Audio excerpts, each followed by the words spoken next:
let's play the Annunaki name game. And what we're going to find is just these three simple arrangements of letter, which is going to be the root for Annunaki, which is Anu, A-N-U. That is, as it's recorded, their chief deity is known as Anu. Well, from Anu we get Annunaki. And then from just these three letters from Anu, we're going to find out through the fractal, he who has, even more shall be given. With this sight that we have, we're going to be given more information. He who has not, even more shall be taken away. And that's their understanding. So many people that are not really walking with the Spirit of truth in a living way, and instead they're just turning simply to the Bible for all of their spiritual inspiration, influence, and truth, they fail to realize the truth of Jesus Christ, that he's been poured out upon all flesh. It doesn't say he's been poured out upon all books. So you yourself being the flesh, once that truth has been poured out to you, now it's time to walk in the Spirit. But yet it's still your choice. So this will be an example of what that walk in the Spirit's like, and what the vision that the Spirit can offer one once he has. Seek, and you shall find. This is going to be the New World Order, right? Everybody knows that. Well, basically, we already know, and we've already said it before, other people have said it. If we've got the New World Order, well then we've got the Anu World Order, correct? Because Anu is root for Annunaki, and then now we know that that is the beings that represent this right here, and we know that that's who the elite are worshiping, and then of course that's who the supposed UFOs are, and then of course that's who everybody is talking about, and of course ancient aliens on TV. It's all about the Annunaki, right? Well, we know the Anunnaki are the fallen sons of God in Genesis 6. Of course we know that Moses, on his dying deathbed, and Jacob both prophesied the return of Dan in the last days. Well, Dan just so happens to link up, guess what?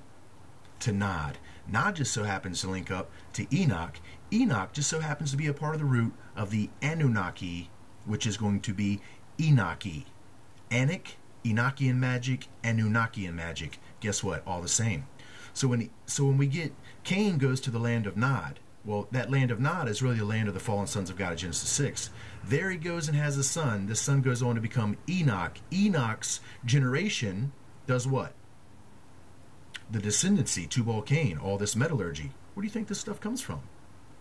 So now we see that this descendancy of Enoch now turns into the descendancy of Anak, which is recorded in the Old Testament, that says, these are a people greater and taller than we, the sons of the Anak, and then it's the Anakims. So if you got the Anakims in the Old Testament, well, that's the Anunnaki, which are all a part of this descendancy from Nod, of which we see now Enoch is even a part of. Does that not make sense? Enoch is actually in contact with these fallen beings all throughout his book. Why would he be in contact with them? Well, simple. He goes to the land of Nod. He's actually in the land with these Nodites, which just so happen to be with the letter rearrangement. Same thing for Dan. Nod is Don. Don is Dan. It's all the same thing. So let's look at this real quick, friends. And I'm sorry I talk a little fast because the videos are short. We have Anu. Well, it's letter rearrangement with the fractal, and we're going to get all the information all whole. He who has, even more shall be given. We have Anu equals letter rearrangement. You on its side, Dan. Rearranged, DNA. That's exactly what the sons of God are. They are a genetic admixture. We have the iron mixed with the clay. We have the shadow mixed with the light. We have the good mixed with the bad. So we have the Anu World Order, which represents what? The return of the gods. We have the Anu Age. Guess what? New Age and New Age, which is going to be golden apple. Anu Water. What do you mean Anu Water? Wasn't Jesus Christ's word supposed to be water? Well, Anu Water is going to represent this being down here, this little octopus. Looks like he's in an aquarium, don't he? Well, who's the octopus? The octopus is Leviathan. It's Cthulhu. Or Thahulu. Well, guess what? That's the fallen prince. He's in an aquarium, isn't he?